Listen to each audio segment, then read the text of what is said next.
Hello बच्चों, ये एक नया सवाल है जो कि यूपी बोर्ड 2022 में आया हुआ है।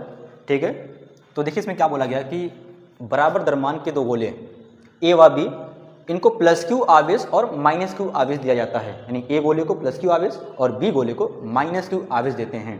ठीक है, तो पहले आपको ये समझना है कि दोनों गोलों पर हम प्लस क्यू आवेश देते कैसे हैं। ठीक है, तो ध्यान रखिएगा, जब भी किसी वस्तु पर प्लस क्यू आवेश दिया जाता है तो उससे इलेक्ट्रॉन निकालने पड़ते हैं, और जब भी किसी वस्तु को माइनस का आवेश दिया जाता है तो उस पर इलेक्ट्रॉन को डालना पड़ता है। ठीक है, फिर क्या बोला गया है, यदि आवेशन के पश्चात इनके द्रव्यमान Ma व Mb हो तो Ma और Mb में संबंध क्या होगा। इसमें चार ऑप्शन दिए गए हैं।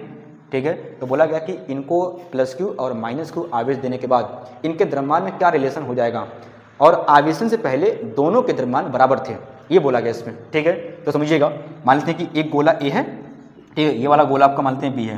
ठीक है, इस पर हमने दिया प्लस क्यू आवेश, इस पर दिया हमने माइनस क्यू आवेश।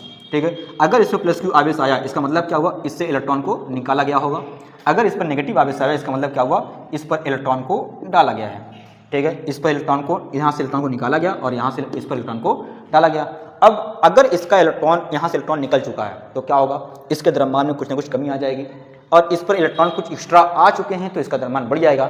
अतः हम कह सकते हैं यहाँ पे क्या होने वाला है कि Mb का मान Ma से ज़्यादा होगा, यानी B गोले का द्रव्यमान A गोले से ज़्यादा होगा। ठीक है, इसका मतलब क्या होगा, यहाँ पे जब का थर्ड ऑप्शन सही होगा कि किसी बोला गया Mb का मान Ma से ज़्यादा है।